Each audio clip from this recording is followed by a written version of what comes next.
Assalamualaikum warahmatullahi wabarakatuh. Kami daripada Grup 2 ingin membentangkan tajuk Keseimbangan Akal dan Wahyu dalam membentuk insan sejahtera.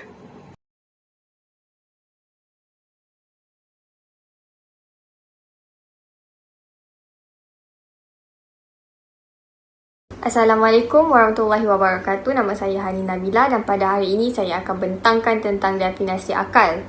Akal adalah anugerah daripada Allah Subhanahu Wa Taala kepada makhluknya yang bergelar manusia. Manusia adalah ciptaan Allah yang istimewa kerana telah dikurniakan akal fikiran untuk kita menilai dan berfikir secara rasional. Akal juga adalah penting kerana ia membezakan kita iaitu manusia daripada makhluk-makhluk Tuhan yang lain. Assalamualaikum warahmatullahi wabarakatuh. Nama saya Putri Anastasia akan menerangkan definisi wahyu. Seperti yang kita tahu, definisi terbagi kepada dua, iaitu dari segi bahasa dan juga istilah. Jadi, apa itu wahyu dari segi bahasa? Ia bermaksud isyarat, ilham, nasihat, bimbingan dan petunjuk ke hati manusia. Sebagai contoh, Allah menyampaikan petunjuk kepada para nabi sebagai panduan dalam sesuatu perkara. Maksud wahyu dari segi bahasa dari pandangan para ahli iaitu Dr. Muhammad Ali Al-Hasan pula, wahyu adalah isyarat yang cepat dan tersembunyi. Manakala maksud wahyu dari segi bahasa yang terdapat dalam Al-Quran, Allah berfirman, kami ilhamkan kepada Ibu Musa, susuilah dia. Namun kita harus tahu wahyu ataupun ilham yang diberikan kepada Ibu Musa ini tidak serupa dengan wahyu yang diturunkan kepada para nabi dan para rasul. Seterusnya mari saya terangkan dari segi istilah pula. Wahyu dari segi istilah adalah pemberitahuan Allah SAW kepada hamba-Nya yang terpilih dengan cara halus dan tersembunyi. Manakala wahyu dari segi istilah dari pandangan para ahli iaitu Az-Zuhri pula, apa yang diwahyukan kepada para nabi kemudian Allah teguhkan wahyu tersebut di dalam hatinya. Manakala wahyu dari segi istilah dalam Al-Quran pula diperjelaskan dalam beberapa ayat Al-Quran. Sebagai contoh, surah An-Nisa ayat 163. Terjemahannya ialah, sesungguhnya kami telah memberikan wahyu kepadamu sebagaimana kami telah memberikan wahyu kepada Nuh dan Nabi-Nabi yang kemudiannya. Dan kami telah memberikan wahyu pula kepada Ibrahim, Ismail, Isa, Yakub dan anak cucunya, Isa, Ayub, Yunus, Harun dan Sulaiman. Dan kami berikan Zabur kepada Daud. Seterusnya peranan akal. Seperti yang kita tahu, akal merupakan satu unsur yang penting dalam diri manusia. Jadi apa peranan akal? Yang pertama sebagai khalifah. Manusia satu-satunya makhluk Allah yang mempunyai akal. Jadi kita sebagai manusia bertanggungjawab untuk mengurus dan mentadbir negara dan alam kita. Yang kedua, untuk mengenal Allah. Akal itu sendiri mempunyai fitrah untuk mengakui kebesaran Tuhan. Jadi kita berperanan untuk mengagumi kebesaran Allah. Selain itu, dengan adanya akal ini, kita boleh menimba dan menambah ilmu pengetahuan.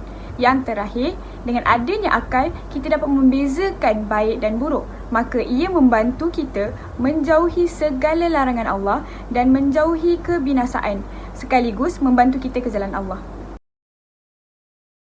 Saya pula akan menerangkan peranan wahyu. Wahyu merupakan panduan yang dapat membentuk akidah, ibadat dan akhlak umat manusia ke jalan yang benar dan mencapai kebahagiaan di dunia dan di akhirat melalui risalah Islam. Oleh itu, saya akan menghuraikan peranan wahyu satu persatu bermula dari segi akidah diikuti dengan ibadah dan juga akhlak. Yang pertama, dari segi akidah, wahyu memimpin manusia ke jalan yang benar sekaligus memperbaiki akidah dengan berpandukan Al-Quran dan As-Sunnah sehingga masa kini.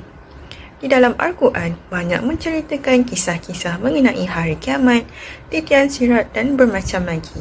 Manakala As-Sunnah pula percakapan dan perbuatan Nabi Muhammad SAW serta pengakuan terhadap kenyataan atau tindakan orang lain yang banyak memberikan kebaikan kepada umat Islam dari segi jasmani, emosi, rohani dan intelek. Yang kedua, dari segi ibadah pula, wahyu berperanan menjadi panduan yang benar dan membimbing membetulkan cara ibadat melalui Al-Quran dan As-Sunnah untuk melakukan perintah Allah Subhanahu Wa Taala sejak azali. Al-Quran telah diutuskan untuk umat Islam melaksanakan kesemua perintah Allah SWT seperti yang termaktub di dalam rukun Islam. Al-Quran mempunyai hukum, aturan dan penyelesaian masalah yang telah mengatur seluruh aspek kehidupan umat Islam. Akhir sekali, peranan wahyu dari segi akhlak ialah membentuk akhlak mulia dalam diri manusia. Di dalam Al-Quran dan As-Sunnah terdapat pelbagai panduan akhlak yang perlu kita praktikkan seperti beramanah, bercita-cita tinggi, memelihara lidah dan lain-lain akhlak yang baik ditekankan di dalam Al-Quran. Dengan akhlak yang baik, manusia dapat menjalani kehidupan dengan ketenteraman, keharmonian dan kebahagiaan di dunia dan juga di akhirat. Keseimbangan akal dan wahyu. Kita akan tengok apa bezanya akal dengan wahyu ni. Akal ni adalah yang diberi oleh Allah SWT kepada semua umat dia. Namun wahyu ni hanya diberikan kepada nabi-nabi dan rasul-rasul yang terpilih saja. Jadi apakah yang menyebabkan jadinya keseimbangan akal dan wahyu tu? Akal dan wahyu tu di mana akal diperlukan untuk memahami satu wahyu. Namun akal saja tak cukup. Akal perlu disokong oleh iman yang kuat untuk memahamkan wahyu yang diturunkan di dalam Al-Quran dengan secara lebih mendalam. Sekarang kita akan tengok satu persatu bagaimana akal dan wahyu ni dapat mengimbangi satu sama lain. Okey, kita tahu akal ni dapat memahami perkara-perkara yang ringkas. Seperti kita tahu kita menunaikan solat 5 waktu bagi mengingati Allah SWT. Namun akal tidak dapat memahami perkara-perkara yang rumit seperti perkara gaib apabila ingin memahami wahyu. Jadi di sini kita perlukan pertolongan iman. Perkara gaib yang kita boleh contohkan ke sini ketika peristiwa Isra Mi'raj Nabi Muhammad, di mana Nabi naik menerusi 7 lapisan langit Tuhan untuk bertemu pada Allah SWT yang ingin meminta menurunkan 50 waktu solat kepada 5 waktu sahaja. Perkara sebegini amat susah untuk difahami dengan ada akal sahaja. Jadi iman yang kuat juga diperlukan untuk bagi akal untuk memahami wahyu yang akan disampaikan. Macam mana kita nak kukuhkan iman adalah dengan pendidikan yang kuat yang diasah daripada kecil, kemudian dengan teknologi yang ada supaya kita boleh memahami dan menterjemah Al-Quran. Jadi dengan adanya akal yang disokong oleh iman yang kuat yang diasah daripada kecil, kita boleh dapat memahamkan wahyu yang disampaikan dan ditulis dalam Al-Quran. Saya akan membentangkan kesan tiada keseimbangan antara akal dan wahyu. Kesan yang pertama adalah manusia akan mudah untuk dikongkong oleh nafsu dan emosi. Tanpa menggunakan akal dengan baik, manusia akan berfikir secara liberal.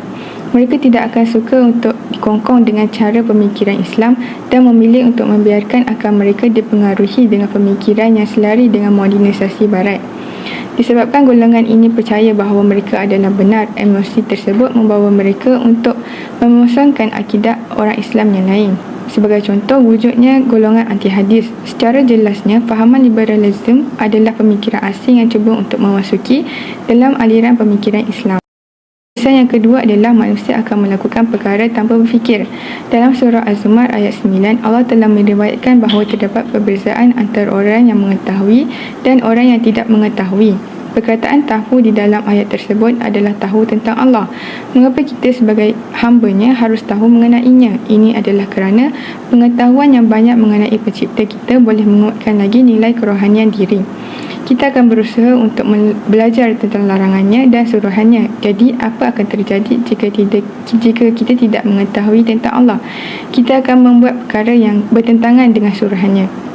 Kita juga tidak akan berusaha untuk mengumpulkan pahala apabila diberi peluang hidup semasa di dunia. Kesan yang terakhir jika tiada keseimbangan wahyu dan akal adalah hidup menjadi tiada arah tuju. Wahyu merupakan petunjuk dari Allah. Tanpa kewujudan wahyu, manusia tidak akan mendapat keredaan Allah kerana ia hanya boleh diperoleh dengan melakukan ibadah. Hal ini kerana kita hanya memperoleh ilmu tentang ibadah di dalam wahyu yang diturunkan seperti di dalam Al-Quran dan hadis.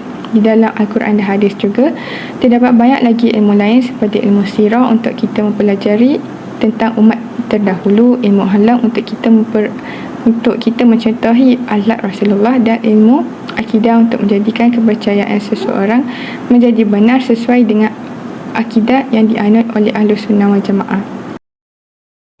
Seterusnya, definisi insan sejahtera. So, apa insan sejahtera sebenarnya? Insan sejahtera ni antara orang-orang yang kita rasa selamat, orang yang sabar, orang yang selalu tenang, orang yang terpelihara daripada kesulitan, yang boleh menyelesaikan masalah, orang yang berilmu dan juga orang yang mementingkan keamanan. Kira macam orang yang mulia lah, orang yang ada kebaikan semua. Kita tengok pula contoh peristiwa dan situasi macam mana insan sejahtera ni. Okay, kalau kita tengok pertama sekali, Nabi Muhammad, ketika Nabi Muhammad menjelajah ke Taif untuk berdakwah agama Islam kepada umat di sana. Umat di sana menolak kepercayaan tersebut dan kemudiannya membaling batu kepada Nabi Muhammad dan juga rakannya Zaid. Tapi Nabi Muhammad kekal tenang dan sabar dan hanya berlalu pergi tanpa membalas dendam. Ini contoh-contoh orang yang sejahtera lah. Kalau kedua, kita boleh tengok masa COVID-19 melanda, Perdana Menteri telah mengarahkan seluruh rakyat Malaysia untuk kekal tenang dan duduk di rumah. Jangan panik. Kita boleh tengok dengan ada cara tenang dan sabar tu, kita boleh menyelesaikan masalah. Sekarang ni kita tengok COVID-19 dulu kena keluar, tak boleh keluar kan, sekarang dah boleh keluar. Masih sejahtera pun dah tak payah scan dah sekarang, semua orang dah ada vaksin penggalak. Satu lagi, insan sejahtera ni mementingkan keamanan. Kalau kita boleh tengok contoh dia, rakyat Malaysia lah. Rakyat Malaysia mempunyai membilang bangsa seperti bangsa Cina, India, Melayu, Bajau, tapi semuanya mengutamakan keamanan dan boleh hidup dengan aman dalam satu negara. Terima kasih. Terdapat 4 cara untuk membentuk insan yang sejahtera. Yang pertama adalah melalui pendidikan. Melalui pendidikan, kita dapat melahirkan generasi-generasi yang berilmu pengetahuan supaya dapat menyumbangkan tenaga dari segi mental dan fizikal kepada masyarakat dan juga kepada negara. Yang kedua adalah melalui rohani. Melalui rohani, kita dapat membina generasi yang berakhlak mulia dan bermoral. Ini dapat melahirkan individu yang patuh akan ajaran agama. Yang ketiga adalah melalui emosi. Melalui emosi, kita dapat mengajarkan seseorang tersebut untuk mengawal perasaan diri sendiri kerana akal yang telah diberikan Tuhan ini adalah anugerah daripada Allah untuk kita berfikir dan membandingkan sesuatu perkara yang baik dan tidak baik. Akhir sekali, melalui jasmani.